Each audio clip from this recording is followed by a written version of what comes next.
Donc je vais vous parler, moi, des paysages illustrés de la pluralité des mondes. L'occasion m'en est donnée par la publication d'un livre que j'ai fait avec l'illustrateur Manchu, qui me rejoindra sur scène dans la deuxième partie de cette conférence.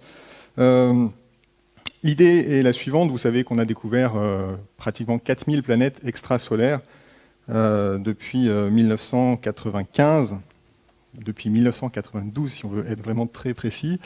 Et cette pluralité des mondes dont nous sommes maintenant non seulement convaincus, mais nous avons les preuves observationnelles sous les yeux, et bien évidemment, a d'une certaine manière revivifié une partie de l'illustration scientifique. C'est-à-dire que ce sont des mondes que nous ne pouvons pas observer, mais que nous voulons voir quand même, parce que nous voulons visualiser ces mondes, et l'illustration scientifique, évidemment, a toute sa place. C'est un travail qu'on a essayé de faire avec Manchu, et ça me donne l'occasion de vous parler, d'une part, du fait que c'est une histoire, évidemment, qui ne commence pas avec nous, loin de là. Donc je raconterai dans une première partie une histoire très rapide, très brève des paysages extraterrestres, comment sont nées ces visualisations dans l'histoire de la vulgarisation de l'astronomie.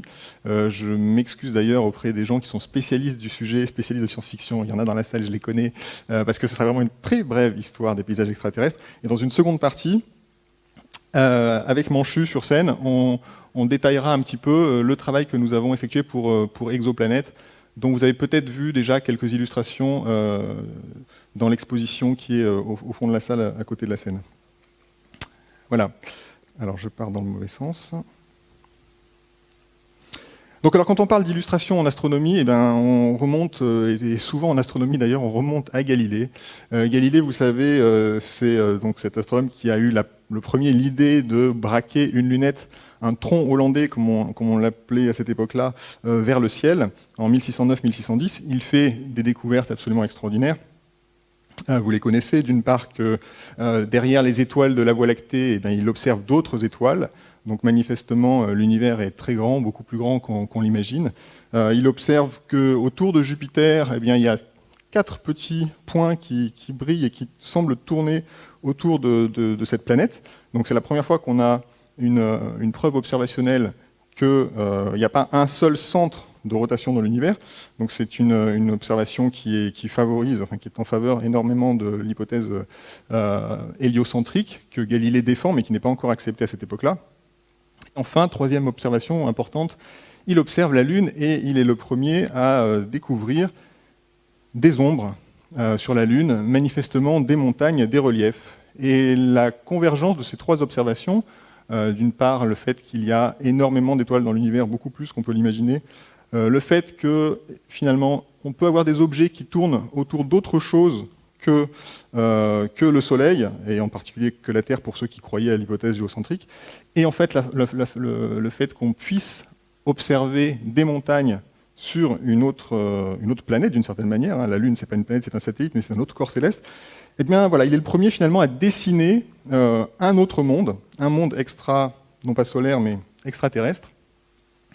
Et il publie en 1610 dans Le Messager des Étoiles cette gravure qui évidemment est une grande date dans l'histoire de l'astronomie, où il met en évidence les cratères de la Lune.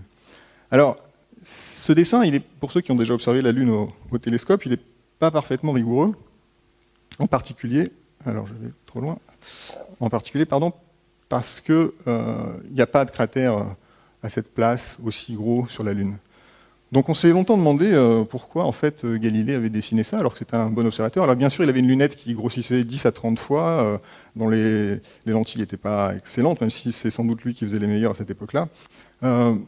Les astronomes qui ont succédé à Galilée n'ont pas toujours été très tendres avec lui, en particulier Hevelius, qui est un grand cartographe, un grand sélénographe, cartographe de la Lune, a écrit quelque part Galilée manquait d'une lunette suffisamment bonne, ou alors il n'était pas suffisamment attentif, ou, le plus probable, il était ignorant de l'art de la représentation et du dessin. Donc en gros, pour les successeurs immédiats de Galilée, si cette représentation est un peu pas tout à fait correcte, c'est parce que Galilée ne savait pas dessiner. Et c'est une hypothèse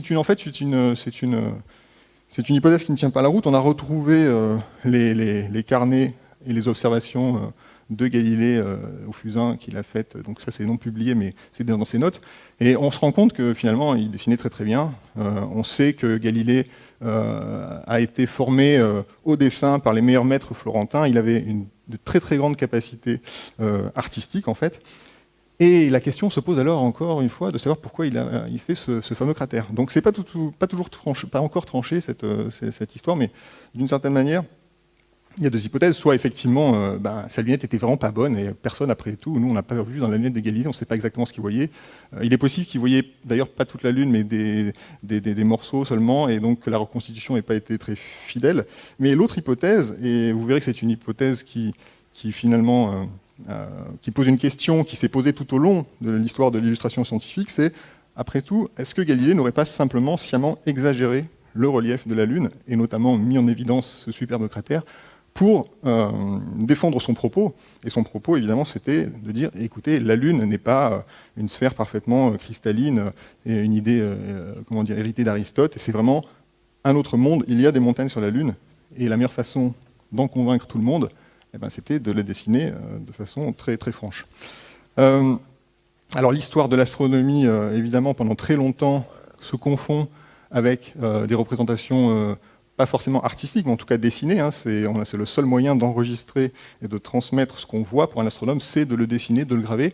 Là, on a un très bel exemple que j'aime beaucoup, c'est une gravure qui a été faite par un artiste qui s'appelait Mélan, et qui a travaillé avec Gassendi et Peiresc. Je fais un petit clin d'œil à Hugo Bellagamba quand je parle de Peiresc. Dans les années 1635-1636, Gassendi, donc astronome provençal très connu, Peiresc, un érudit aussi de ce début du XVIIe siècle, et Mélan, qui était artiste graveur, qui a travaillé à la cour du roi, travaillent ensemble et observent, depuis la montagne Sainte-Victoire, la Lune pour réaliser une représentation de la Lune. Et c'est, bon, vous la voyez pas forcément très bien, enfin c'est une représentation qui est extrêmement détaillée, qui franchement, moi je trouve par rapport aux travaux suivants, notamment ceux d'Hevelius dont je parlais, qui arrive une dizaine d'années plus tard, je trouve que ce dessin est meilleur. Donc il y a vraiment un très très beau travail, et c'est déjà un travail qui associe des scientifiques, des savants, des érudits, Gassendi, Peiresc, et un artiste, Mélan, qui d'ailleurs revenait justement d'Italie, où il s'était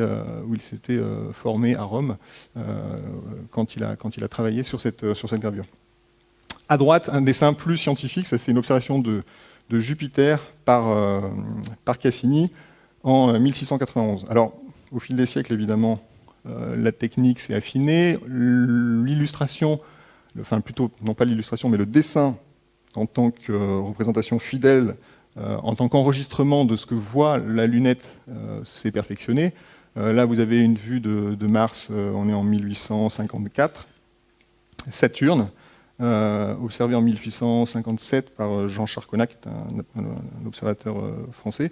Donc là, les talents de dessinateur sont vraiment importants parce qu'on fait confiance à l'astronome pour enregistrer et pour restituer très fidèlement ce qu'il a vu à la lunette. Et il faut quand même un bon coup de crayon.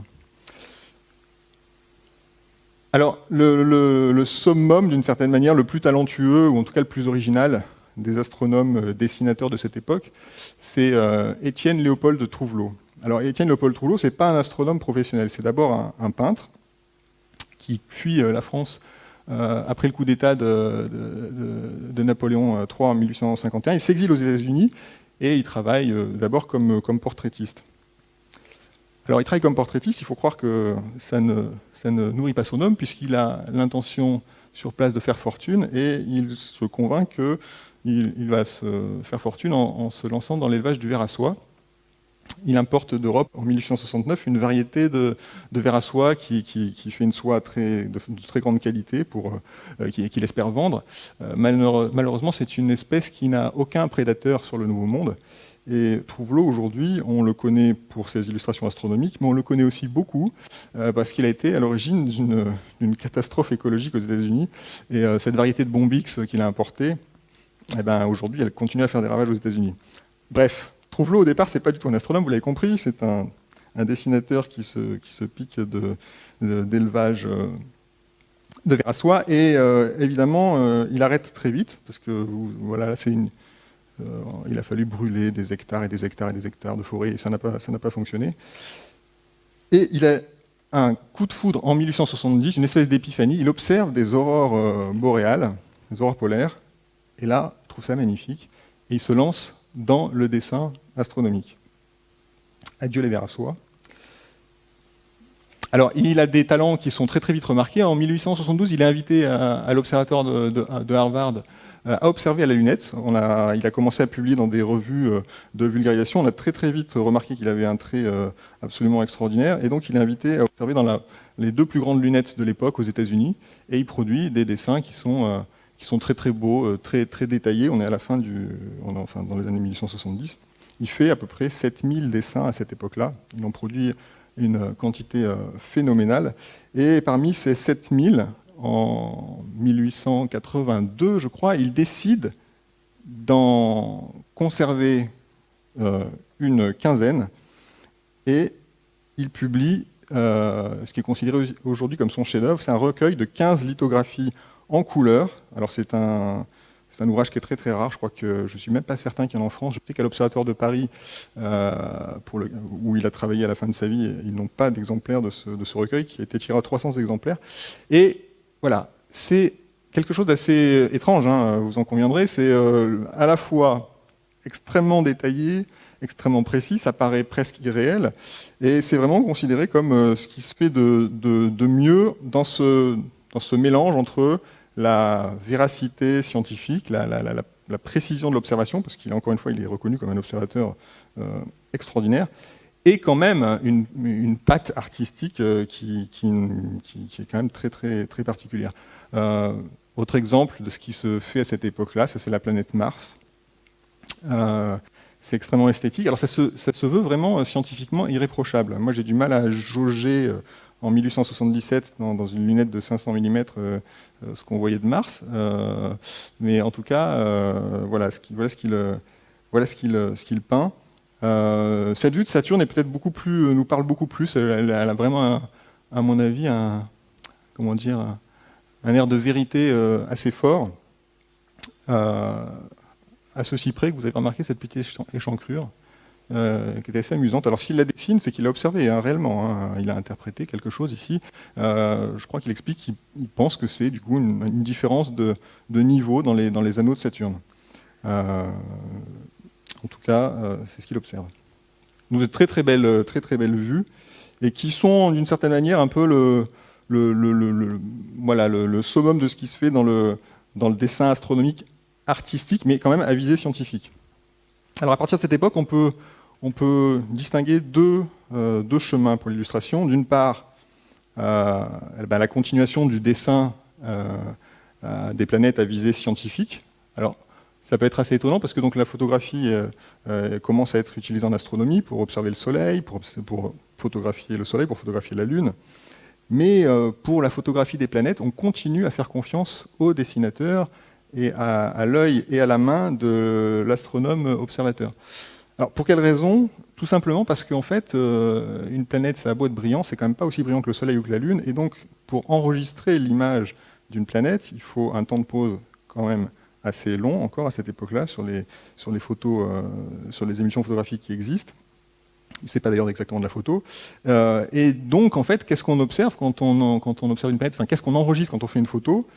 Eh bien, en fait, on observe de la turbulence. Si vous avez déjà observé dans une lunette ou un télescope une planète, vous savez très bien que, selon la qualité du ciel, l'image elle peut être brouillée par l'atmosphère terrestre, évidemment, qui nous gêne. Et puis parfois, la turbulence se fige, et puis donc on a une vue extrêmement nette. C'est ça que les astronomes dessinateurs figent, en fait. Et c'est pour ça qu'ils ont des vues extrêmement précises, parce qu'ils ont cette capacité, ils voient cet instant où la turbulence, tout d'un coup, s'efface, la planète est extrêmement nette. Ils saisissent ça au crayon. La photographie, à cette époque-là, ne peut pas saisir ça. Elle saisit l'instant net, mais aussi toute la turbulence, et ça donne des images qui ne sont pas magnifiques, parce que ça, c'est une des bonnes photos, on va dire, de Jupiter en 1885 par les frères Henry à l'Observatoire de Paris, qui étaient vraiment les bons observateurs, les bons opticiens de l'époque. Donc voilà, en 1885, Jupiter photographié, et un petit peu plus tard, mais enfin à peu près à la même époque, Jupiter dessiné. Et vous voyez que, évidemment, le dessin donne accès à une vérité scientifique qui est bien plus importante que la photographie. Un autre exemple, Alors un exemple célèbre, parce qu'effectivement, ce travail du dessinateur connaît aussi quelques déconvenues. Il y a la fameuse affaire des canaux martiens, dont vous avez sans doute entendu parler.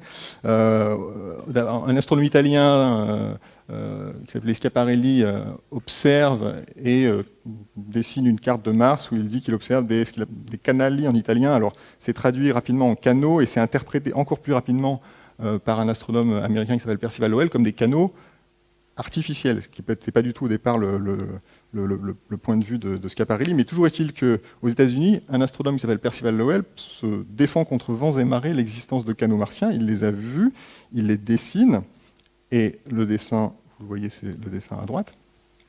Donc pour lui, très clairement, il le voit, encore une fois, quand la turbulence se fige, et il a accès à la vérité de Mars en quelque sorte, et il voit des canaux artificiels qui en fait, selon son hypothèse, viennent drainer l'eau des calottes polaires, qu'on observe très facilement, vers des régions censées être asséchées vers l'équateur. Donc la photo ne révèle pas ça, évidemment, c'est encore un peu flou, et on peut continuer à imaginer que, effectivement, quand on regarde vraiment, on peut voir ces canaux. Alors, il défend cette idée pendant très longtemps. C'est un astronome qui s'appelle Antoniadi qui mettra fin au débat avec ses dessins à l'œil aussi, encore une fois, ses observations à l'œil, en 1909 avec la lunette de l'observatoire de Meudon, qui produit des vues vraiment sans équivoque et qui lui, explique que, ben voilà, en fait, quand on voit des petites taches floues comme ça, ou même des choses un petit peu plus précises, on a tendance un peu inconsciemment à les relier, quoi. Donc ça s'explique aujourd'hui assez facilement, mais ces structures que vous voyez, c'était évidemment des illusions. Pas totalement, parce qu'il y avait vraiment des petites choses, mais en fait, pas de canaux martiens. Donc ça, c'est une petite anecdote sur le fait que voilà, la vérité du dessin et la vérité de l'œil de l'astronome peut aussi être mise en défaut. Mais c'est pas grave, parce qu'après tout, cette histoire des canaux martiens, évidemment, c'est totalement faux, mais la culture n'y a pas perdu grand-chose, puisque quand même, si vous avez lu la guerre des mondes, la naissance du mythe du martien est née à peu près à cette époque-là, enfin, est née grâce à cette controverse martienne. Donc voilà, tout ça pour dire que les erreurs peuvent être fertiles aussi dans des domaines qui ne sont pas directement, en l'occurrence, des domaines scientifiques. Bon voilà, on continue à les dessiner. Bon an, mal an, on continue à faire confiance aux astronomes dessinateurs quand même pour dessiner des images fiables des planètes. Ça, c'est une vue de l'abbé Moreux, qui était un astronome grand vulgarisateur de cette époque-là. Donc il fait une vue de Jupiter. Là, on est en 1926, je crois, 25. C'est amusant parce que si vous remarquez cette petite échancrure, là on se demande s'il l'a vraiment vu ou s'il est inspiré quand même par Trouvelot qu'il avait dessiné 50 ans plus tôt.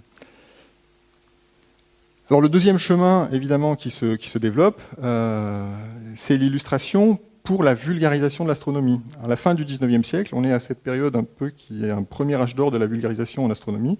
Et il y a un besoin du public de connaître un petit peu les mystères du ciel. Il y a des grands vulgarisateurs qui émergent, Camille Flammarion évidemment, mais d'autres aussi. Et pour accompagner cette diffusion des connaissances, finalement, on commence à imaginer des vues un petit peu plus séduisantes que celles que je vous ai montrées. Une façon de séduire le public en fait et de l'amener vers ces sujets. C'est de lui donner l'impression qu'il peut lui aussi se promener sur ces corps extraterrestres. Donc ça, c'est une représentation de la Lune, probablement une des plus vieilles représentations du sol lunaire dans un livre de vulgarisation qui s'appelle Le ciel, d'Amédée Guillemin. Donc là, on est en 1864. Et le propos d'Amédée Guillemin, vulgarisateur, c'est vraiment très clairement, je vous cite un extrait de son livre, il souhaite que le ciel puisse se lire avec facilité, avec le charme d'un roman, ou tout au moins avec cet intérêt si puissant qui s'attache au récit des voyageurs à leur retour de contrées inconnues. Donc voilà le propos d'Amédée Guillemin et des vulgarisateurs de l'époque. L'idée, c'est, voilà, il faut charmer le lecteur. Et une façon de le charmer, c'est de le rendre lui-même explorateur de ces mondes extraterrestres. Alors, voilà, 1870, un des premiers clairs de terre représentés. Alors ça, c'est une représentation qui est quand même assez puissante. C'est une transposition du clair de lune, qui est un thème romantique par excellence, qu'on retrouve assez souvent dans la peinture du 19e, eh bien voilà, là on a un changement de perspective, on se met sur la Lune et on observe un clair de terre, et ça a évidemment un effet de vérité qui est assez fort et qui marque à l'époque son public. Alors parmi ces astronomes vulgarisateurs, il y en a un qu'il faut citer, c'est James Naismith. Alors vous le connaissez sans doute pour ceux qui sont astronomes amateurs ici. Alphoyen Naismith dans les télescopes, c'est lui qui l'a inventé. Alors lui, c'est l'inventeur du marteau pilon. Au départ, c'est un ingénieur. Il a fait fortune dans l'industrie. Et à partir de 1856, alors qu'il n'a même pas 50 ans, il se met à la retraite et il se consacre à son hobby, c'est-à-dire l'astronomie et la photographie. Et il développe une technique qui consiste à, en fait, bon, c'est un peu ce qui est expliqué ici, mais qui consiste en fait à créer des modèles en plâtre à partir de dessins réalisés à la lunette. Donc il réalise des dessins de ce qu'il voit sur la Lune, il crée des modèles en plâtre, et ces modèles en plâtre, il les prend en photo, en les éclairant d'une façon particulière. Et à partir de ces photos, il peint sur les photos en fait, qu'il a faites, et il crée des illustrations comme ça. Donc ça donne un effet absolument saisissant de vérité, c'est-à-dire que on a des reliefs qui paraissent tout à fait réels, parce que les ombres sont extrêmement bien placées, ce n'est pas des ombres imaginées, c'est des ombres qui sont reproduites d'une photographie sur un modèle en plâtre. Alors il ajoute un fond derrière étoilé, et on est quand même déjà là dans une vue qui se veut plus réaliste, en tout cas, que ce que je vous ai montré tout à l'heure, à savoir la vue de... Voilà, on n'est plus du tout là-dedans. On est dans quelque chose qui maintenant se veut plus réel. Alors c'est un type de vue qui marque, excusez-moi, son époque. Puisque avec lui, la Lune prend de plus en plus de relief. On retrouve ça dans des illustrations de Camille Flammarion avec des reliefs extrêmement accentués. Et ça dure très longtemps, puisque jusque dans les années 20, là vous avez une vue d'un auteur qui s'appelle Scriven Bolton, dans lequel on a, alors voilà, le thème du clair de terre dont vous avez parlé tout à l'heure. Et alors évidemment, ça jure un peu d'avoir un sol à ce point réaliste. Et là, c'est une photo, encore une fois, enfin c'est une peinture à partir d'une photo faite sur un modèle en plâtre. Et en 1920 encore, on utilise cette technique pour représenter les paysages extraterrestres. Je vais passer rapidement là-dessus. Alors, dans cette époque-là des vues extraterrestres, il y a un illustrateur, astronome qui se détache, c'est Lucien Rudeau. Lucien Rudeau, c'est le fils d'un peintre qui est proche de l'école de Barbizon, c'est le frère d'un peintre de marine. Il est lui-même peintre et il est astronome amateur aussi. Il a un petit observatoire dans la Manche. C'est un excellent dessinateur. Il adhère à la Société astronomique de France à la fin du XIXe siècle. Et Flammarion le prend sous son aile.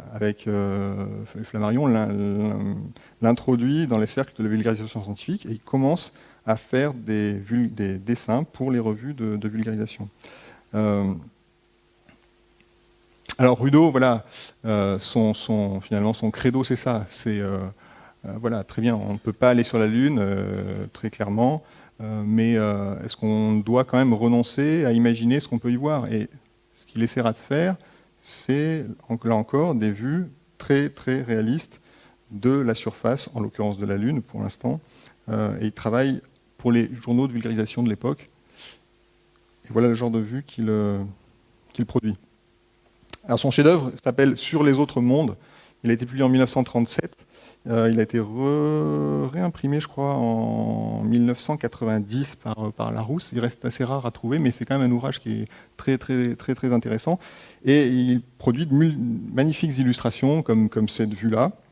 Et il se pique de rigueur scientifique, vraiment. Il veut être absolument le premier à représenter, en l'occurrence, par exemple, les montagnes de la Lune telles qu'elles sont vraiment. Ce qui est intéressant, c'est qu'il travaille énormément.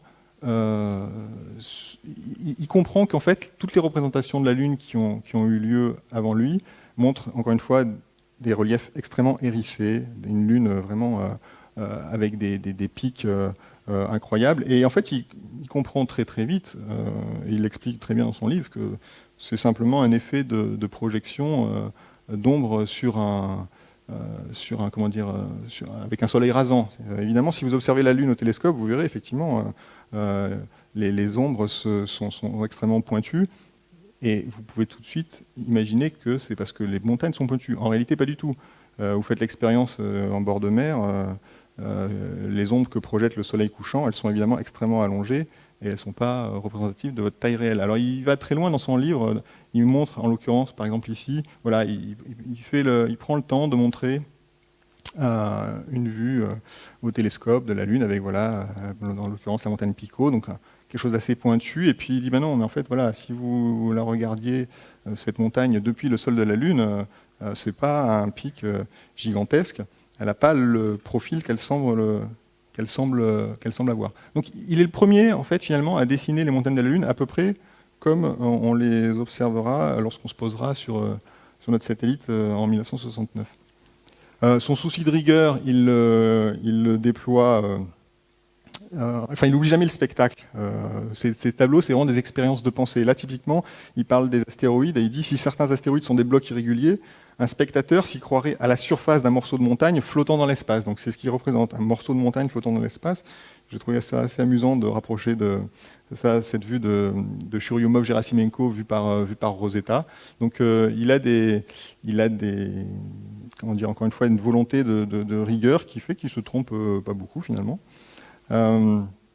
Autre exemple d'expérience de pensée, parce que c'est vraiment ça, ce sont des expériences artistiques, on va dire, de pensée. Comparaison entre une Vénus désertique, en haut, et une Vénus telle qu'on l'imaginait dans les années 20.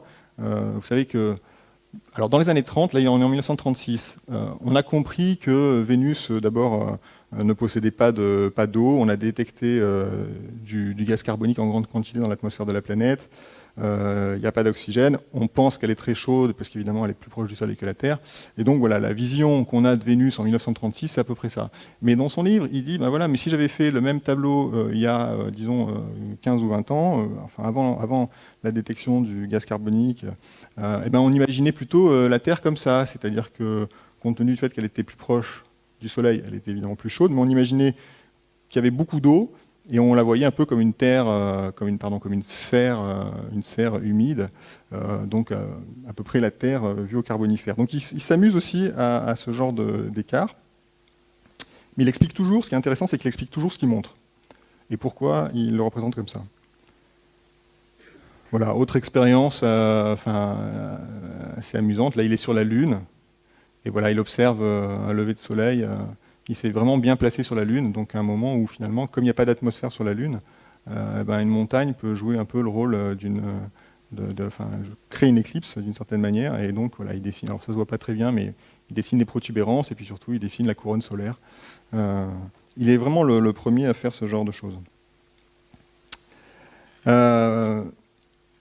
Et vraiment, voilà, d'une certaine manière, il pose son chevalet, encore une fois, il est héritier pour ça des paysagistes du XIXe siècle. Je vous ai dit que son père était proche de l'école de Barbizon. Il en reste certainement quelque chose chez Lucien Rudeau, mais simplement, lui, il pose son chevalet devant une nature, mais qui est une nature théorique, une nature conceptualisée. Mais il est vraiment dans cette démarche-là. Il pose son chevalet là où personne ne l'a jamais posé, là, en l'occurrence, sur un satellite de Jupiter. Alors, c'est la première fois qu'on voit ça, quand il publie ça en 1936, c'est la première fois qu'on voit ça. Même exercice avec Mars vu de la surface de Phobos. Et puis, évidemment, quand on est allé sur Phobos, autant aller directement sur Saturne. Donc Saturne, à l'époque d'un solstice, il y a un très beau travail sur l'ombre de l'anneau, parce que là aussi, il détaille dans son livre comment il a construit cette ombre. Au début, je me suis demandé, mais qu'est-ce que c'est que ça? Et en fait, j'ai retrouvé une vue de Cassini, et effectivement, voilà, les effets d'ombre peuvent exactement avoir la tête que leur donnait Rudeau. Alors la seule chose, évidemment, c'est que lui, il n'avait pas accès à la dentelle extraordinaire de l'anneau de Saturne, telle qu'on l'a découverte, nous, 70 ans plus tard. Voilà, alors Saturne, évidemment, il en fait plusieurs vues. Il considère que c'est une phrase dans son livre, « S'il était donné à l'homme d'accomplir une exploration dans l'univers de Saturne, ce serait sans doute la plus riche et la plus surprenante d'un voyage extraterrestre. Alors quand on lit ça, moi c'est vrai que c'était en 1936, on se dit, ah, il aurait bien aimé voir Cassini, dont parlait Florence tout à l'heure, parce que là on s'en est donné à cœur joie évidemment. Voilà, et d'autres vues, donc ça c'est une vue de Mars, alors elle n'est pas très bien résolue. Là encore, un peu l'idée du paysage, hein. Il s'est posé sur Mars et puis qu'est-ce qu'il voit, voilà. Et puis il va un peu plus loin puisque il peint des scènes aussi, pour le coup, là il est sur une planète extrasolaire finalement, puisque il travaille sur des effets, il se dit, bah, tiens, si on était sur une planète avec deux soleils, de couleurs différentes, quelles ombres on pourrait avoir, à quoi ça ressemblerait. Donc encore une fois, toujours cette idée d'expérience de pensée et d'une traduction picturale de ce qu'il voit. Donc voilà, il est considéré comme le grand-père du space art, aussi pour des vues comme ça. Là, il y a un hublot, vous voyez.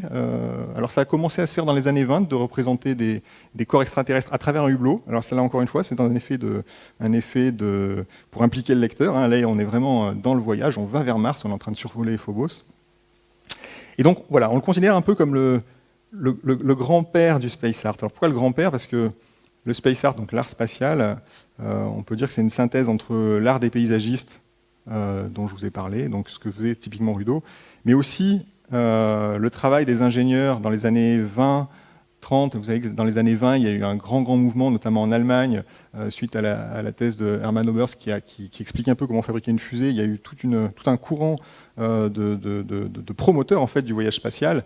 Ils ont produit pas mal de visualisations, et en fait, l'art spatial, c'est un peu la synthèse, voilà, des paysages de Rudeau, et puis de ce qu'ont produit les ingénieurs à cette époque-là, c'est-à-dire des fusées, des aires de lancement, et qui ont commencé à se diffuser dans les années 20-30 en Allemagne, et puis petit à petit, qui a été importé aux États-Unis, et en particulier par ce monsieur Chesley Bonestell. Donc c'est la dernière personne dont je vais vous parler dans cette historique rapide, mais déjà long, je vois.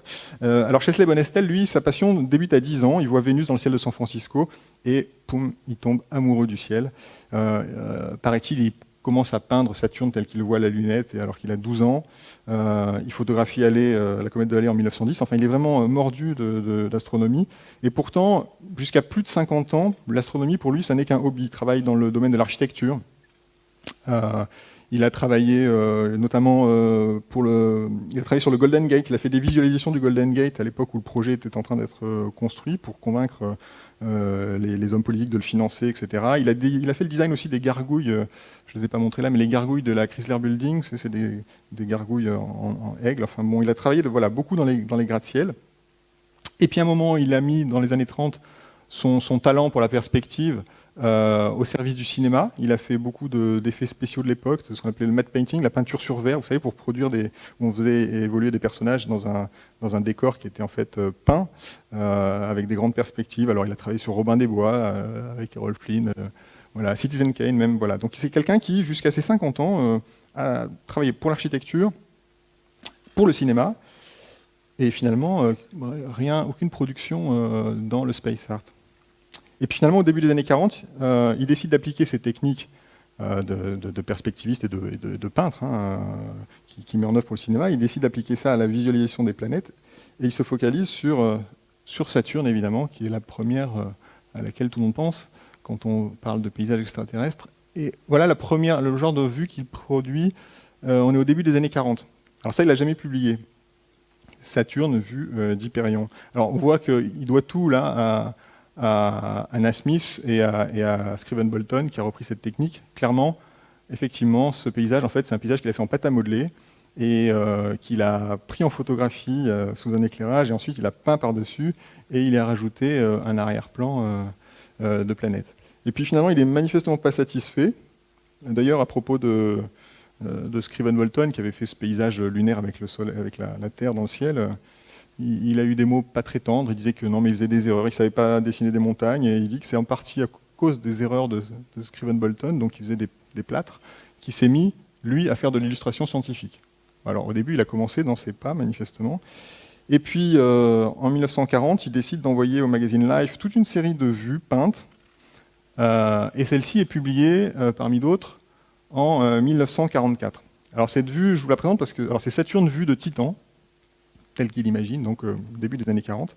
On considère que c'est la plus influente œuvre de space art qui ait jamais été peinte. Elle a eu un retentissement absolument incroyable. Elle elle a engagé, paraît-il, toute une génération vers les métiers de l'astronomie, de l'ingénierie spatiale, parce qu'elle avait effectivement, on est en 1940, et une espèce encore une fois, de pouvoir de vérité et une espèce d'attraction absolument irrésistible.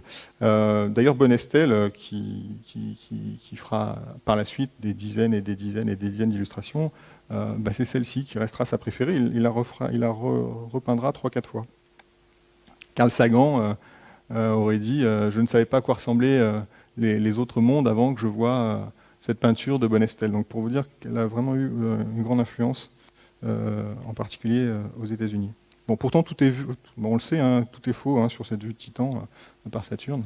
On savait déjà que Titan était orangé, et à cette époque-là, on pensait que c'était la couleur des roches. Bon, voilà. 5 ans plus tard, autre vue. Alors là, on est vraiment dans des choses qui sont beaucoup plus cinématographiques. Là aussi, il y a un effet de vérité incroyable. S'il n'y avait pas cet avant-plan, on pourrait presque croire que c'est une photo prise par Cassini. Et pourtant, c'est une peinture, c'est un tableau qui date de 1949. Donc un effet de réalisme absolument incroyable. Avec Bonnestel, finalement, le voyage dans l'espace devient possible. Là, il montre la Lune. Là aussi, finalement, par rapport à tout ce qu'on a vu avant, c'est une des vues les plus réalistes.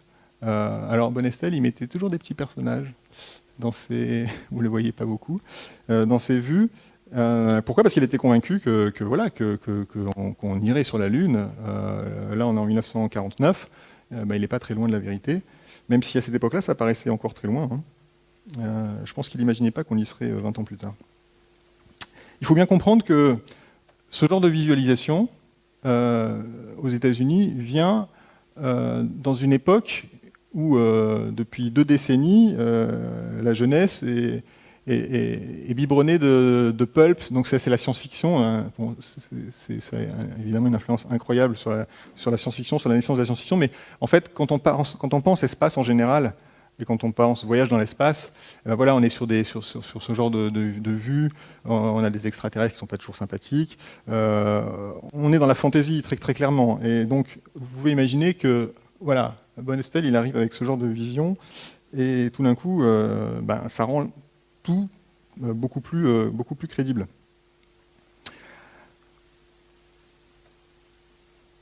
Voilà, donc je vous parlais de space art et de synthèse entre les paysages d'une certaine manière et les fusées. Bon, là, c'est très très clair. Alors, excusez-moi, je me trompe de bouton. Là aussi, on est en 1949.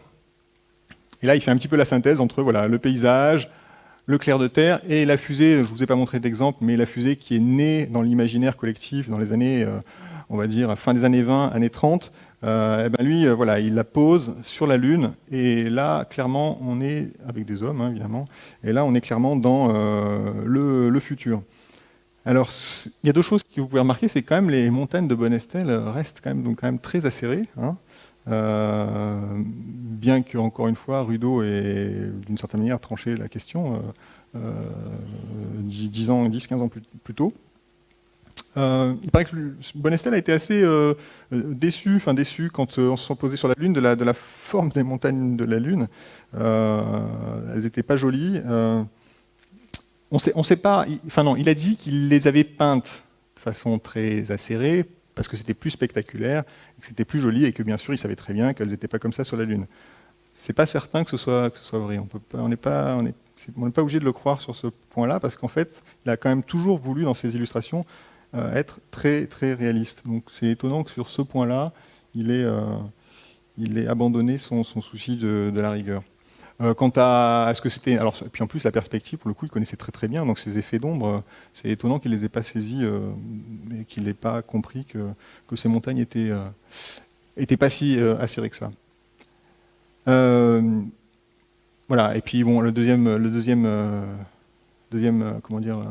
élément important de ce tableau, c'est la fusée.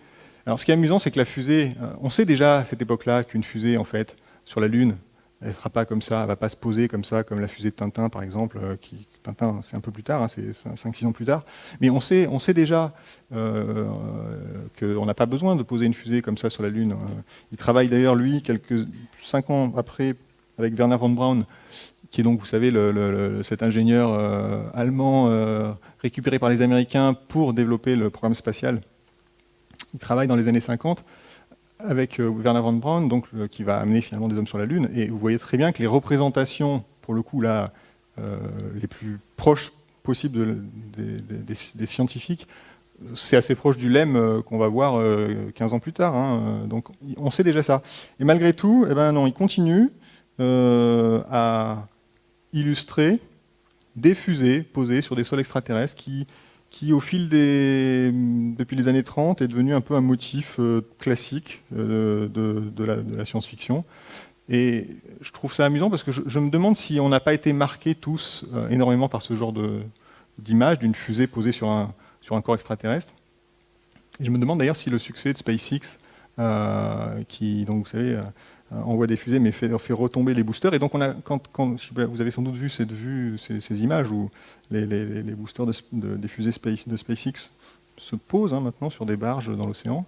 Et elles se posent un peu, voilà, comme toute la SF a raconté pendant des décennies que les fusées devaient se poser. Et je pense que ça résonne sans doute en nous parce qu'on a tous vu ce genre de choses. Et on a tous quand même oublié, enfin pas oublié, mais en tout cas, voilà, on ne pense pas à ça, à une fusée sur un sol extraterrestre. Ça reste ce genre de choses. Bref, donc ça c'est une vue de Mars. On est dans les années 50. Et ce qui est amusant, c'est qu'évidemment, ce qui est amusant, on a un ciel qui est magnifique, un beau ciel bleu profond.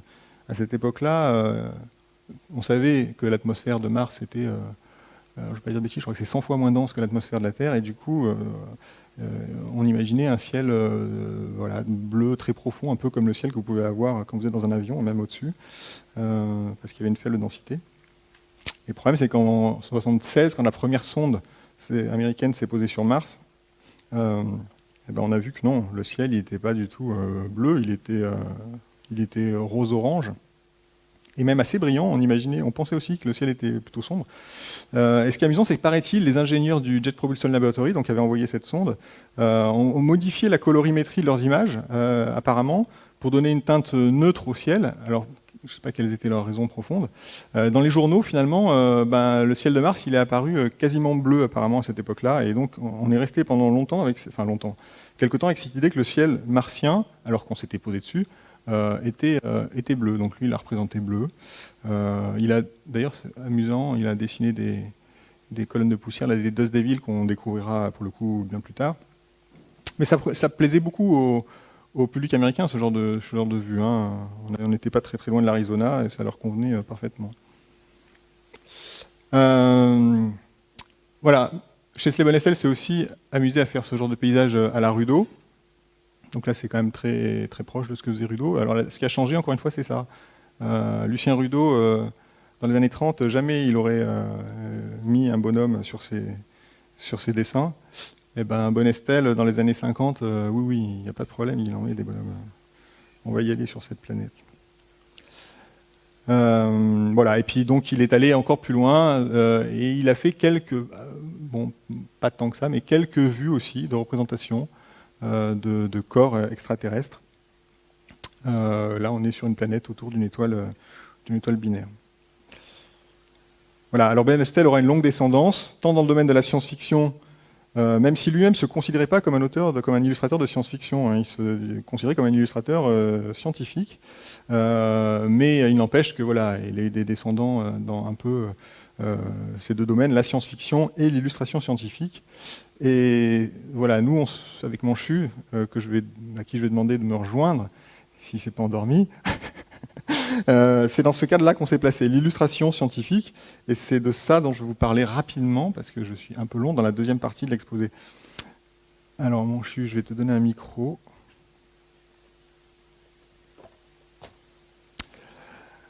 Alors voilà, donc nous sommes amusés. Alors, alors tout ce que je vous ai raconté là, je ne l'avais pas en tête quand on a commencé le projet. Et d'ailleurs, si je l'avais eu en tête, peut-être que le projet ne se serait pas fait, parce que je me suis dit, oh là là, mais non, on a évidemment, je savais que des illustrations avaient été faites, mais ce qui est amusant, c'est qu'on est passé par on s'est posé des questions qui, évidemment, nos glorieux aînés s'étaient posés bien avant nous, et je l'ai découvert a posteriori la plupart du temps. Alors voilà, on va vous montrer quelques illustrations qu'on a faites et comment on les a construites et quels problèmes on a eu et comment on les a résolus ou pas.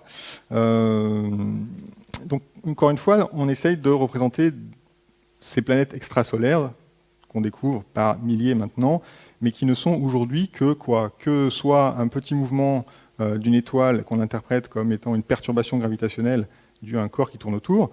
On peut aussi les détecter quand on voit une étoile et quand on constate que tout d'un coup son éclat baisse un peu. Mais quand je dis un peu, c'est 1%, et même un centième de pourcent quand c'est une planète de la taille de la Terre qui passe devant une étoile. Donc vraiment, c'est très indirect, la détection des planètes extrasolaires. Et il y a un côté évidemment un peu frustrant parce qu'on en découvre plein. On sait qu'elles évoluent dans des conditions qui sont très très différentes de notre propre système solaire. Et on voudrait les voir. Et alors, on a essayé de les montrer. Ça, c'est Proxima b. C'est une planète qui a été découverte autour de Proxima du Centaure. Donc, vous savez que c'est la plus proche étoile du Soleil. Donc, c'est quand même une bonne nouvelle, enfin, en tout cas, une nouvelle qui sans doute veut dire des choses, qu'autour de la plus proche étoile du Soleil, on est une planète. C'est un indice, évidemment, de l'ubiquité, en fait, de ces corps célestes. Il y en a partout, puisqu'il y en a même juste à côté de nous.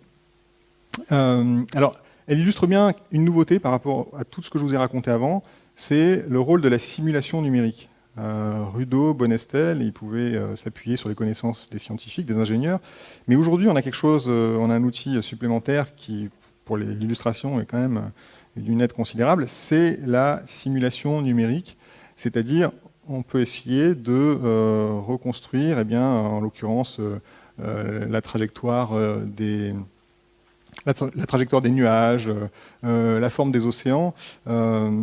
Autour de Proxima du Centaure, on a une planète, donc, comme je vous l'ai dit, qui tourne, qui a à peu près la masse et la taille de la Terre, peu de choses près, qui tourne dans la zone habitable de cette étoile. Donc la zone habitable, c'est quoi?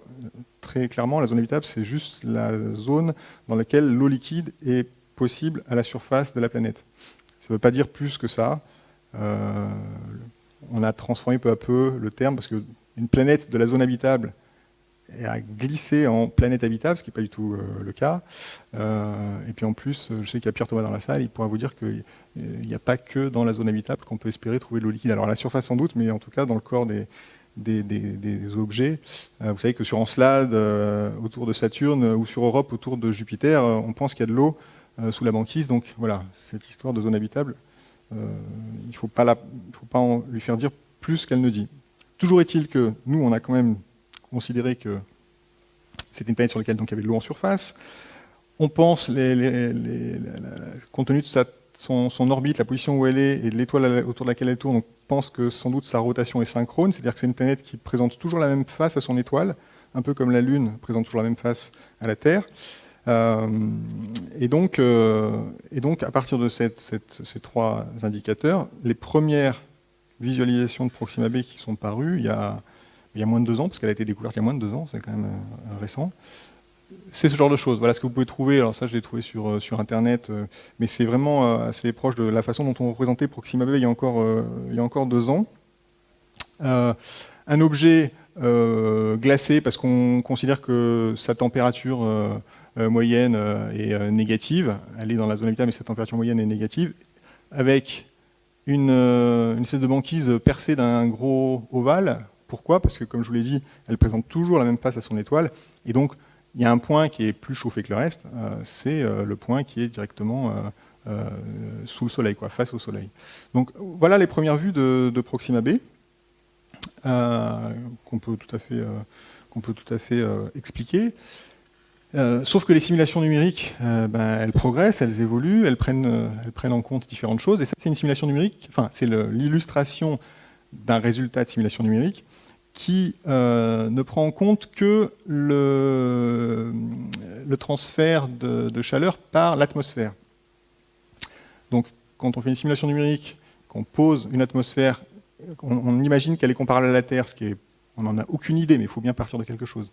Si on met une atmosphère comparable à la Terre autour de Proxima b, voilà à quoi ça ressemble.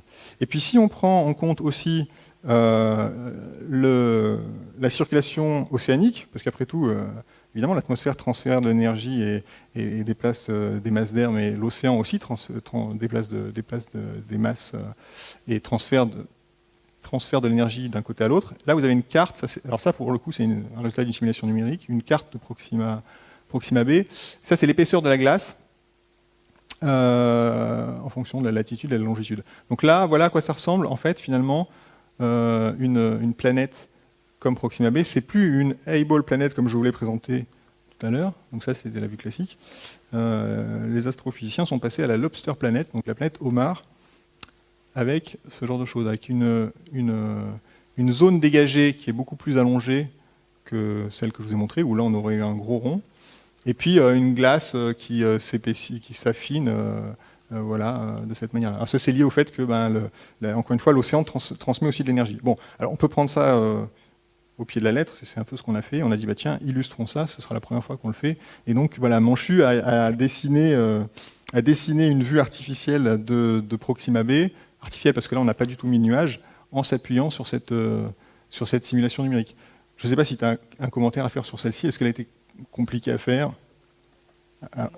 Elle est pas très... Alors attends, parce que du coup, peut-être qu'il n'y a pas de tchac.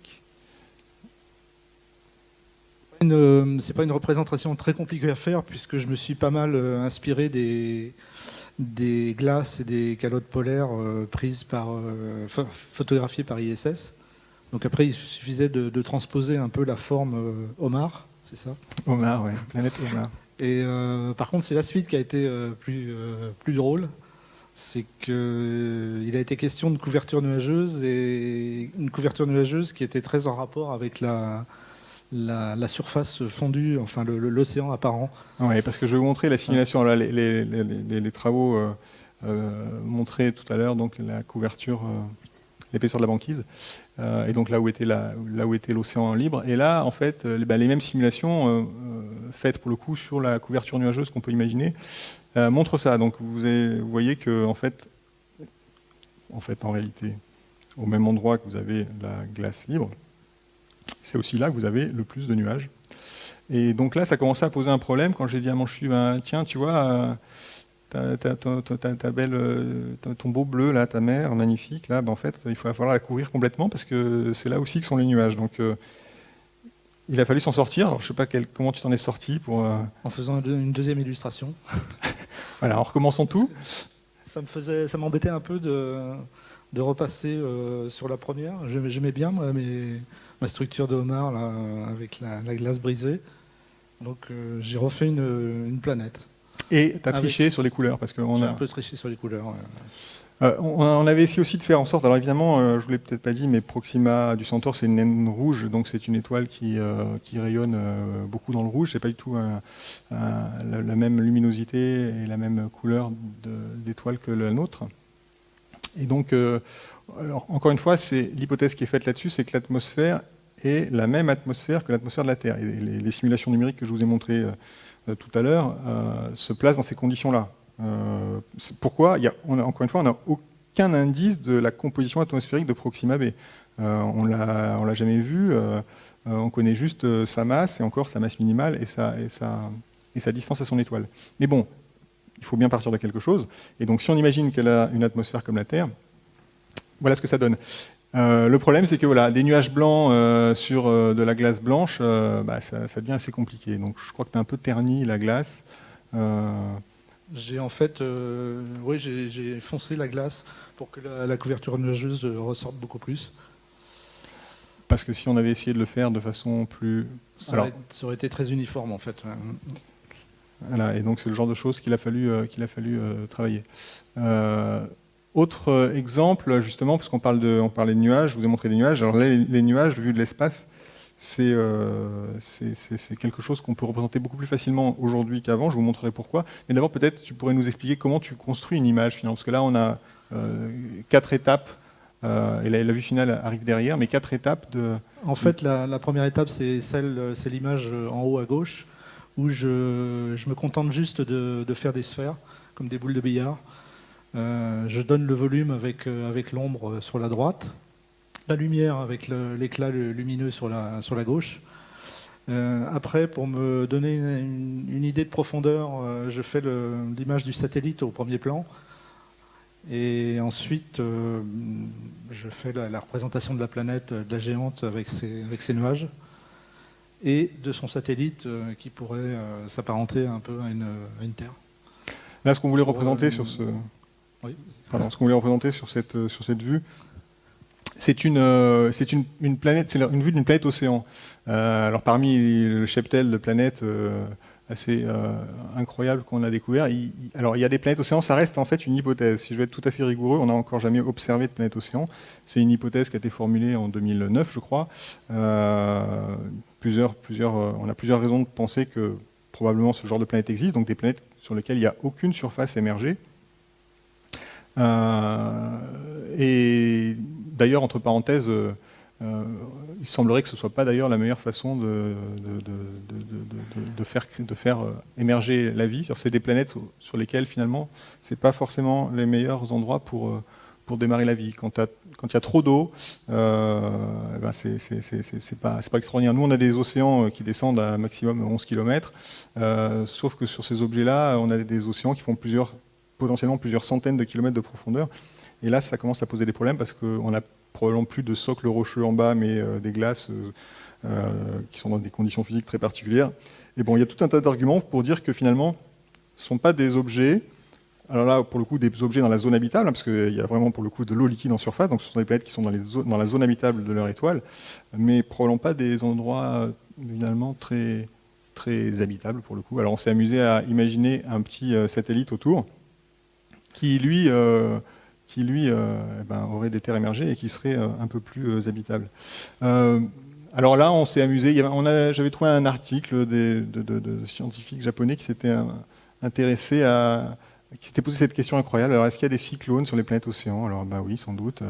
Et on peut même calculer, Roland, c'est un exercice pour toi, je pense, hein, on peut même calculer la vitesse de rotation, je pense, de la planète, connaissant son rayon, en mesurant le diamètre des cyclones.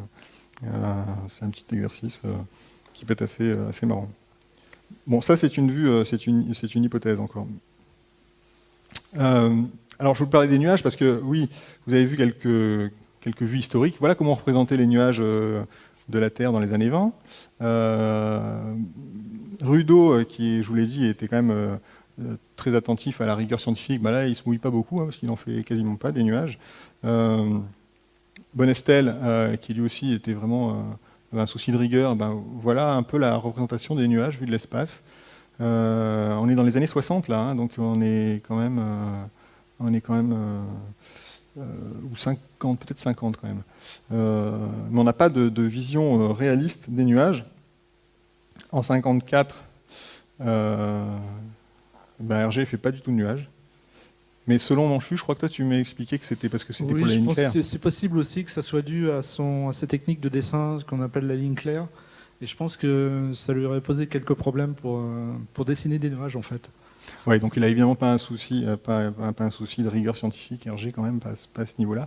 Mais ce qui est quand même amusant, c'est que voilà, les nuages, jusqu'à ce qu'on ait ce genre d'image, hein, ça c'est pris par Apollo 17, donc en 1972, jusqu'à ce qu'on ait ce genre de vue, ben, on a quand même beaucoup de mal à se représenter quelle est la structure de la couverture nuageuse d'une planète comme la Terre. Ça reste des choses qui ressemblent beaucoup finalement à du Jupiter, un peu modifié, mais des bandes horizontales. Et donc voilà, les nuages qu'on a fait, enfin que Manchu a dessiné sur Kepler 22b, évidemment, doivent tout aux vues satellitaires, j'imagine. Oui, tout à fait, ça c'est clair. Alors, un autre sujet qu'on a voulu aborder, c'est le coucher de soleil. Coucher de soleil, encore une fois, donc c'est un thème, c'est vraiment le thème de la peinture romantique par excellence.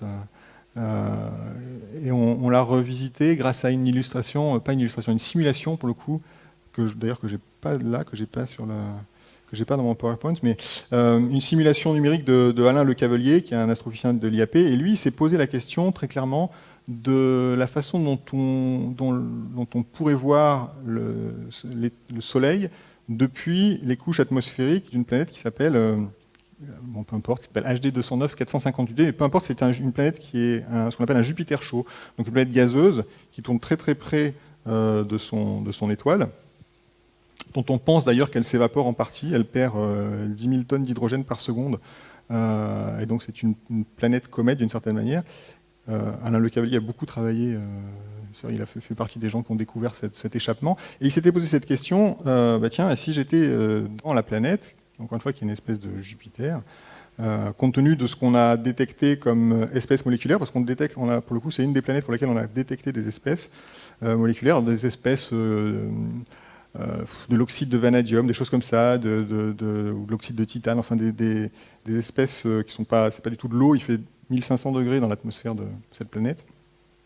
Toujours est-il que voilà, il s'est amusé à faire une simulation, à travailler sur le transfert du rayonnement, et on s'est appuyé sur ce travail pour dessiner un coucher de soleil.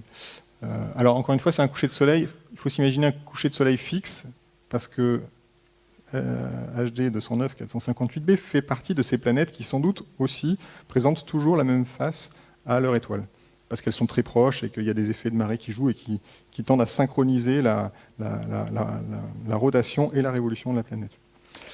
Donc c'est un coucher de soleil, mais éternel, immobile, et ça c'est un rough, hein, c'est-à-dire c'est un premier jet de Manchu, sur lequel il y avait des nuages en bas, et finalement je me souviens très bien d'avoir dit, tiens, mais oui, il faudrait quand même enlever les nuages du bas, parce que quand on voit des nuages comme ça, on a toujours l'impression d'être dans un avion d'une certaine manière, et puis on peut s'imaginer qu'en dessous, il y a une terre, on ne la voit pas, il y a un sol rocheux.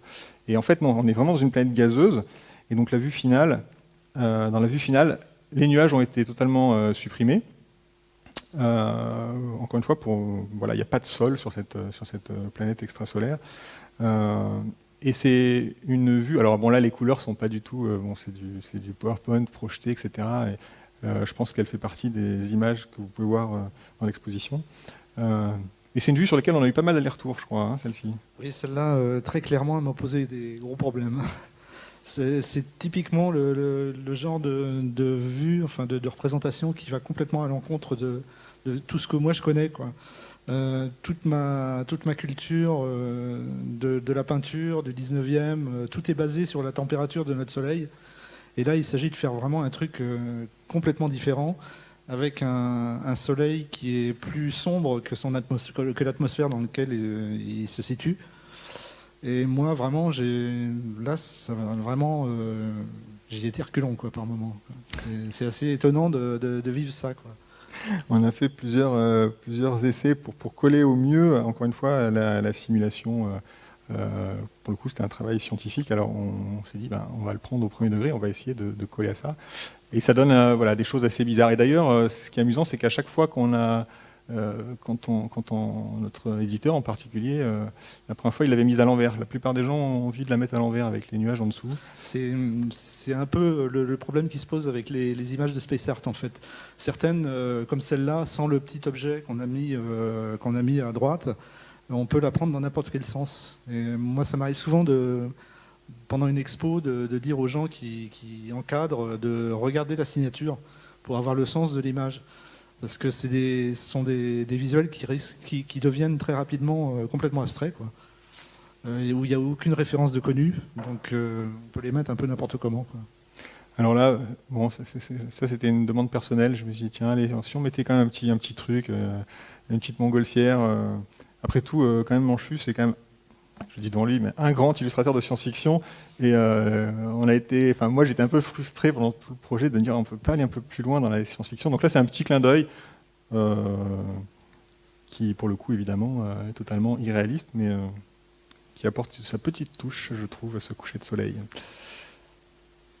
D'ailleurs, voilà, en parlant de petites touches, jusqu'où aller quand on veut faire des illustrations sympathique. Je vais revenir à Galilée. Alors Galilée, il n'a pas mis de petite bête sur la Lune, mais vous avez vu, il a quand même beaucoup grossi son cratère manifestement.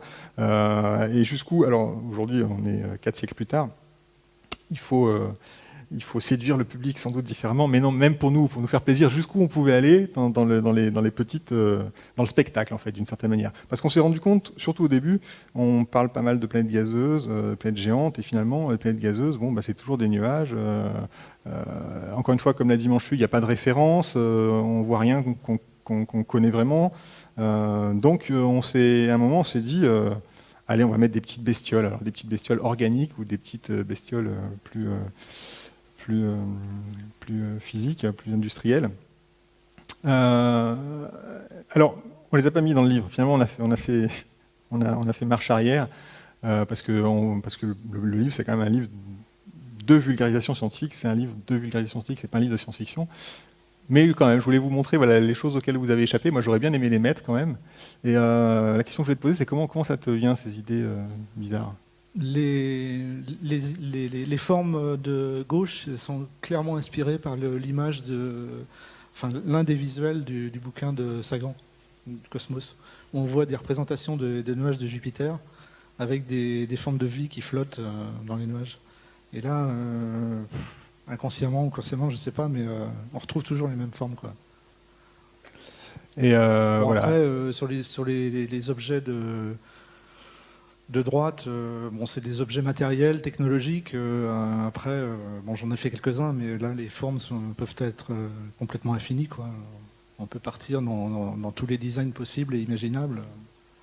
Voilà, et puis finalement, c'est retenu, donc on n'en a pas mis plus que ça. Cela dit, dans cette question jusqu'où aller, effectivement, je remets cette vue de Rudeau, parce que notre objectif, c'était de faire de la vulgarisation scientifique, donc pas de la science-fiction, encore une fois. Donc je reviens à Rudeau avec sa rigueur incroyable, notamment sur les hauteurs des montagnes de la Lune, pour telle et telle raison. Et tu as parlé de Carl Sagan, effectivement, je me suis moi aussi rappelé de ça, en fait. Et c'est un bon exemple, Carl Sagan, parce que dans Cosmos, dans cette série que vous avez peut-être vue, au début des années 80, il y a une séquence, effectivement, cette séquence marquante. Il parle de Jupiter et il se dit, tiens, dans Jupiter, et pourquoi on n'imaginerait pas des espèces? Alors, il y a des flotteurs et des chasseurs. Donc c'est une séquence de cette série Cosmos, pour ceux qui l'ont vue, qui est extrêmement marquante. Et je pense qu'il y a plein de gens qui ont vu Cosmos et qui se souviennent encore de cette séquence, qui est pour le coup totalement de la science-fiction, mais qui a sans doute, à mon avis, inspiré des gens, même peut-être lancé des carrières, et pourquoi pas. Donc je me suis souvenu de ça et je me suis dit, on peut quand même ajouter un peu de science-fiction, quelques gouttes de science-fiction dans votre livre de science. Et puis d'ailleurs, j'ai découvert, mais ça je l'ai découvert après, en fait assez récemment, Lucien Rudeau lui-même, il s'était amusé en fait. En 1938, il a écrit un livre avec un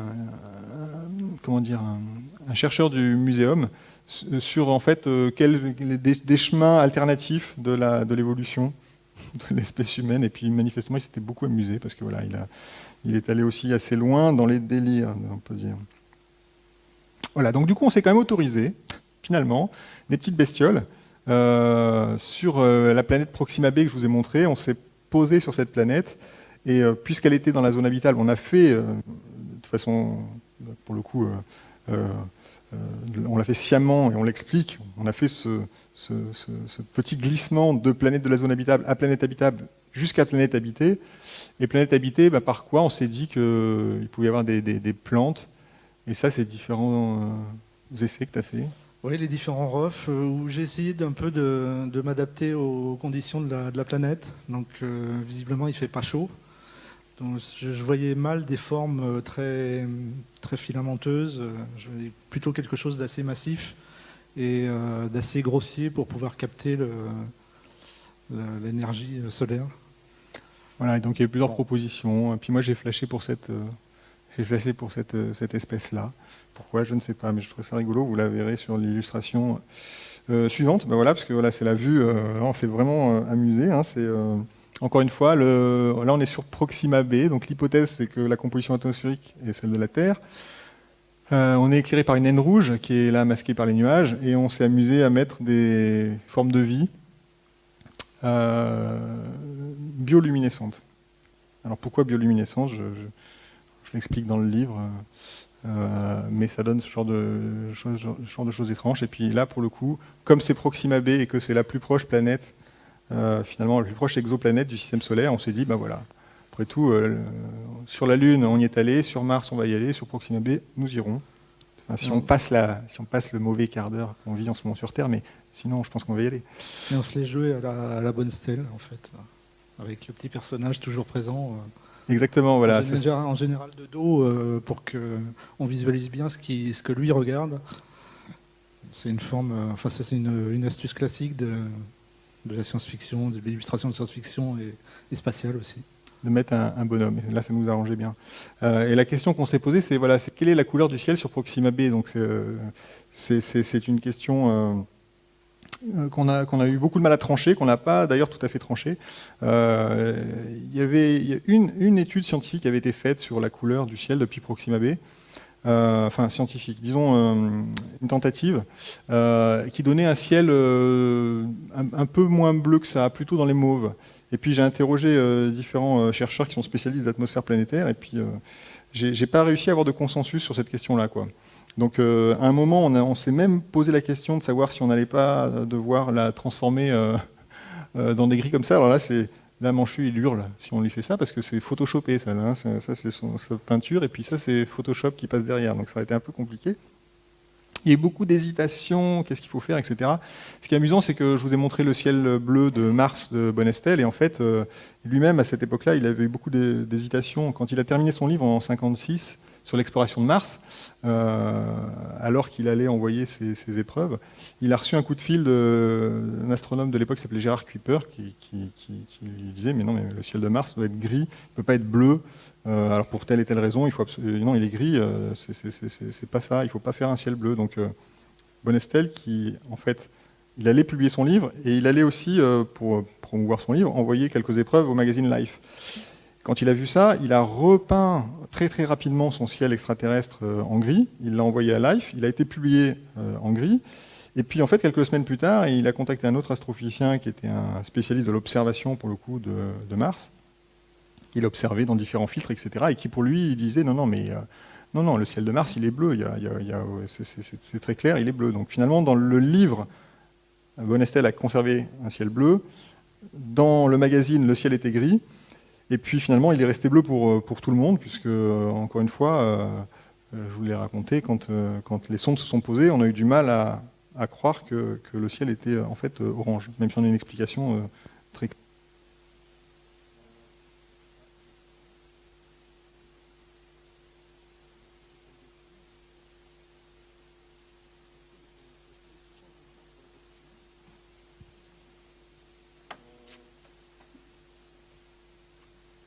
Je vais parler fort en attendant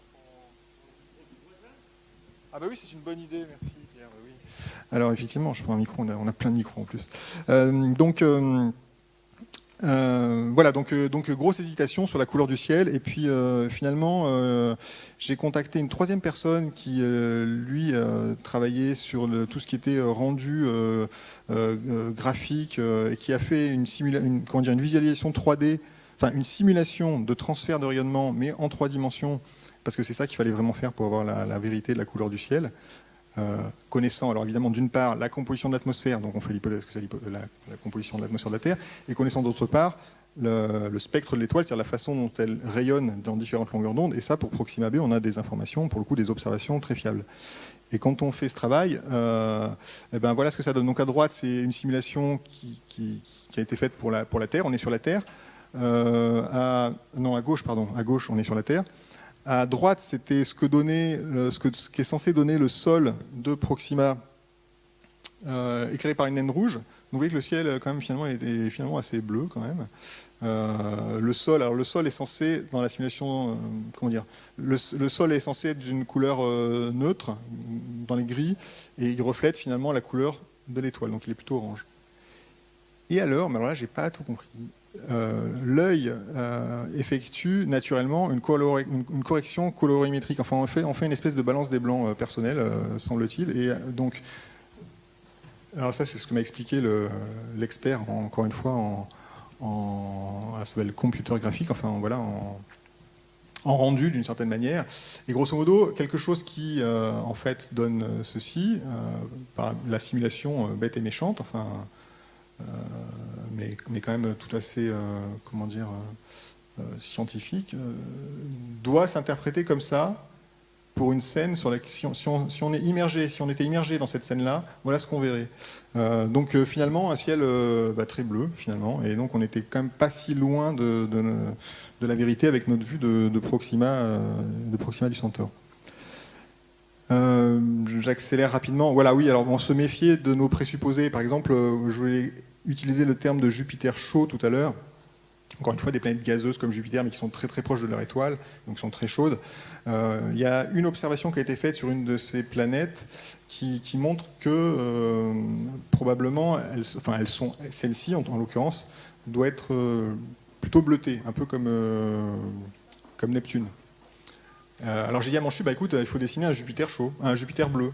Donc ça a donné ça. Et puis en fait, on s'est rendu compte après coup que non, ça ne marchait pas comme ça, parce que ce qui décide encore une fois de la taille des cyclones, etc., bien sûr, évidemment, mais je n'avais pas pensé plus tôt, c'est aussi c'est la force de Coriolis et donc la façon dont la planète tourne sur elle-même.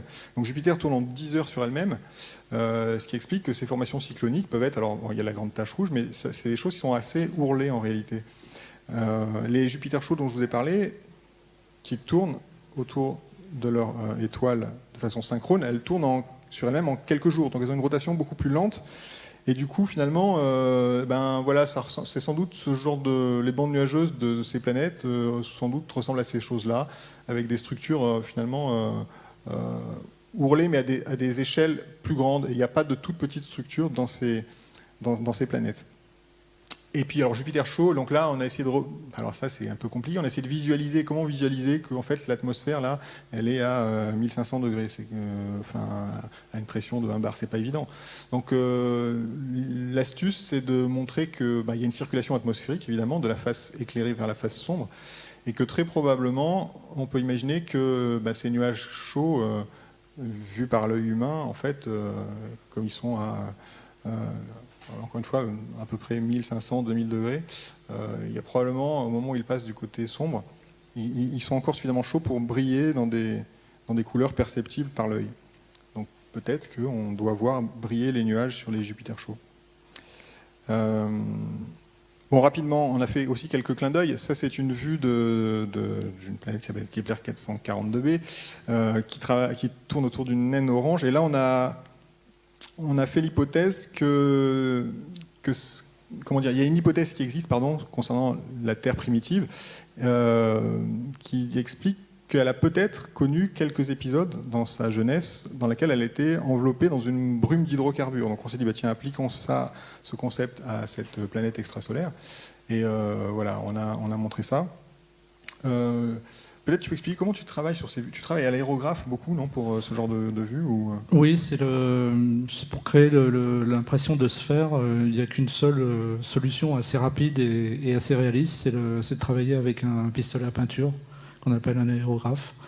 Donc ça vaporise des particules très fines qui donnent assez rapidement beaucoup de volume au dessin, à la peinture. Et donc, si vous vous intéressez à l'astronomie, vous avez quand même vu le clin d'œil fait, évidemment, à ce genre de vue, Titan par Cassini, donc avec une vue dans le visible, et une vue dans une longueur d'onde qui est capable de percer la brume orange, qui avait tellement déçu les chercheurs lorsque la sonde Voyager s'est approchée de Titan, et en fait, on ne voyait rien, parce que c'était totalement couvert d'hydrocarbures. Voilà, on s'est amusé un petit peu avec ce genre de choses. Autre clin d'œil, c'est sur cette vue-là. Donc ça, c'est une planète hypothétique qu'on a mis en orbite autour d'une planète géante qui, elle, tourne dans la zone habitable de son étoile. Donc la planète géante gazeuse dans la zone habitable peut sans doute pas donner grand-chose, mais par contre, un satellite d'une planète de ce genre-là pourrait, pourquoi pas, posséder de l'eau. Donc on a fait une visualisation. On s'est beaucoup battu, entre guillemets, mais je me suis appuyé sur une hypothèse, là encore, concernant la Terre primitive. Certains chercheurs défendent l'idée que la vie primitive était plutôt, mauve. Alors pour le dire vite, vous savez que la chlorophylle joue un rôle évidemment important à la photosynthèse, etc. Et donc c'est pour ça que toutes les plantes sont vertes, parce qu'il y a les pigments chlorophylliens qui ont gagné une compétition darwinienne, mais ce n'était pas gagné d'avance, parce qu'il y a d'autres types de pigments, et notamment des pigments mauves qu'on trouve dans certaines archées terrestres actuelles, qui donnent d'ailleurs leur couleur mauve au marais Salon, si vous êtes allé soit en Camargue, soit du côté de Guérande. Cette couleur mauve des marais Salon est liée à une espèce bien particulière. qui aujourd'hui est minoritaire, mais selon certains chercheurs, qui aurait pu jouer un rôle beaucoup plus important dans l'origine de la vie. Donc je me suis dit, bah, tiens, on peut peut-être essayer de représenter une vie avec des plantes ou des organismes mauves. Manchu, ça lui plaisait pas beaucoup, ça, le mauve. Non, les planètes Flower Power en violet, ça fait quand même pas très sérieux, comme Proxima B avec la couleur rose, qui fait un peu Hello Kitty, quoi. C'est pas sérieux tout ça, quoi. Mais c'est des idées complètement préconçues, mais voilà. C'est pas trop SF. C'était pas trop dans ta culture SF, quoi, Voilà. le mauve et le rose. Mais bon, toujours est-il que finalement, j'ai quand même réussi à imposer du rose. Mais il m'a dit, non, t'inquiète pas, je vais te mettre des nuages partout sur tes plantes roses. Et puis comme ça, on les verra pas. Bon, il a quand même été gentil parce qu'il m'a laissé du mauve. On en voit un peu. Bon, et ça, vous l'avez vu aussi, vous l'avez deviné, c'est un clin d'œil, évidemment, ce genre d'image. Io devant Jupiter par Voyager en 1979. Voilà, ça c'était des clins d'œil. On s'est amusé aussi à rendre hommage à Lucien Rudeau, justement. Ça c'est une illustration de Lucien Rudeau. En écrivant le livre, en fait j'ai découvert Lucien Rudeau en écrivant le bouquin. Je ne connaissais pas avant. Et je me suis dit, mais quand même, il a fait exactement ce qu'on voulait faire, mais lui il a fait pour le système solaire. Il faut quand même qu'on en parle. Et donc on s'est amusé à reprendre ce thème du hublot. Et on s'est amusé donc à montrer la surface de la planète que je vous ai montré tout à l'heure, dans ces brumes d'hydrocarbures, à travers un hublot. Et d'ailleurs, je crois dans cette vue, Manchu, le hublot, c'est ce qui a été le plus facile à faire, parce que ça, c'était plus compliqué. Oui, c'est la représentation d'une planète avec une atmosphère opaque, très épaisse, qui laisse passer aucun rayonnement franc, donc aucune ombre portée, donc aucune perspective. Donc aucune idée de la taille des reliefs, donc au final quelque chose de très plat. C'est pas facile non plus à représenter. Et d'ailleurs c'est pas facile à se représenter parce que si vous vous souvenez des premières vues de Titan par la sonde Cassini, moi je me souviens très bien être à l'ESA quand sont arrivées ces premières images et c'était assez stupéfiant parce qu'en fait on comprenait pas vraiment ce qu'on voyait. Si vous les avez en tête, effectivement on avait quelque chose d'orange. Je ne parle pas des photos prises depuis le sol, enfin il n'y en a qu'une d'ailleurs, mais celle prise pendant la descente. Et voilà, exactement, quand on a une atmosphère qui diffuse tellement la lumière qu'il n'y a pas d'ombre, eh ben c'est très compliqué. Alors c'est très compliqué pour nous en tant que spectateurs, mais c'est aussi compliqué, encore plus sans doute pour le peintre qui doit montrer ce genre de choses. Donc en fait là on a des montagnes quand même, mais elles sont assez compliquées à montrer. Autre type d'hommage un peu involontaire, ça c'est un clair de terre, enfin un clair de trappiste. Donc là on est dans le système de trappiste, qui est un système découvert l'année dernière dans lequel il y a 7 planètes qui sont toutes à peu près de la taille de la Terre et qui tournent de façon très compacte autour de leur étoile, qui est une naine rouge, une petite étoile. Elles sont toutes plus proches de leur étoile que Mercure ne l'est du Soleil. Et donc ça donne des choses intéressantes parce qu'en fait finalement elles passent assez près les unes des autres de façon périodique. Et là on s'est amusé à imaginer que sur l'une d'elles, dont les modèles disent, les modèles actuels parce que seront sans doute dépassés dans 2 semaines, dans 2 mois ou dans 2 ans, mais disent qu'il y a des quantités de glace importantes avec sans doute des migrations de certaines espèces au fond des glaces qui forment des gisements en fait de certaines espèces moléculaires. On s'est dit tiens, pourquoi ne pas imaginer que sur l'une des planètes sur laquelle on pense que potentiellement il peut y avoir de l'eau liquide, pourquoi ne pas imaginer que les habitants de cette planète aient colonisé la planète qui est juste à côté, où là il n'y a pas d'eau en surface, mais par contre il y a sans doute des grandes quantités de gaz en profondeur pour l'exploiter. On s'est juste amusé. Et le prétexte était qu'elles sont tellement proches que finalement ces planètes se placent à même pas 3 ou 4 fois la distance de la Terre à la Lune toutes les 3 semaines. Elles sont vraiment très très proches les unes des autres. Et dans le ciel, ça donnerait ça. Et là, c'est pas un satellite de cette planète-là, c'est une autre planète dans un système très compact. Bon, et là, c'est effectivement un hommage involontaire à Rudeau et en fait à tous les peintres qui ont fait des clairs de terre. Mais je pense que là, Manchu, c'est les lois de la perspective ou de la composition, finalement. Oui, de toute façon, avec un sujet comme ça à représenter, on arrive à peu près aux mêmes conclusions au niveau cadrage, au niveau profondeur. Donc forcément, on va retrouver les mêmes tics de composition, quoi. Voilà, puis je vais terminer, enfin, parce que j'ai largement dépassé le temps imparti, avec SETI 1b. Ça, c'est une planète qu'on a totalement inventée pour le coup. Là encore, quand même, quand on travaille avec un illustrateur de science-fiction, il faut quand même un peu montrer que c'est de la science-fiction. Mais il y a quand même une base, on l'explique dans le livre, une base. Il y a toujours une base scientifique dans nos illustrations. Là, c'est l'idée d'une planète qui serait habitée par une civilisation, voilà, qui tourne autour d'une étoile qui est un peu plus froide que le Soleil. Elle passe devant, là, c'est à l'occasion d'un transit. Enfin, si on la voyait vue de la Terre, on verrait un transit de la planète. Et puis, en préparant cette conférence, je suis tombé, enfin, je vous en ai parlé tout à l'heure sur les canaux martiens, et puis je suis tombé là-dessus, et je trouvais que c'était assez amusant comme conclusion finalement de montrer que, voilà, on a des structures qui se répondent à plus d'un siècle d'intervalle. Voilà, nos représentations du futur, elles sont aussi héritées du passé. Il y a une métabolisation des images, les illustrateurs font leur travail, les scientifiques apportent leurs informations, et puis voilà. Et puis ces dessins, qu'ils soient vrais ou faux, là en l'occurrence c'est une vue de Mars qui est totalement finalement farfelue, on le sait aujourd'hui, mais elles jouent un rôle dans la culture, elles transmettent quelque chose. Là en l'occurrence ça a donné les Martiens, ça a donné du coup encore une fois la guerre des mondes, et puis tout ce qui vient derrière. Donc voilà, je pense que il ne faut pas chercher la réalité à tout prix. On a essayé de faire un travail le plus proche possible de la, je dis pas de la réalité, mais de la science. Mais encore une fois, on a essayé de faire des vues plausibles, certainement pas des vues réelles. On a en tout cas pas du tout la naïveté de croire qu'un jour on verra ça. On ne sera pas démenti avant plusieurs milliers d'années, ça c'est la bonne nouvelle, parce qu'on n'ira pas tout de suite. Mais en tout cas voilà, donc l'image apporte toujours quelque chose, qu'elle soit vraie, réaliste, qu'elle s'avère juste ou qu'elle s'avère fausse, et je pense que ça c'est un bon exemple.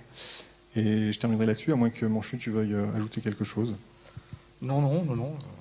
Eh ben, écoutez, merci beaucoup, et si vous avez des questions, on vous répond avec plaisir.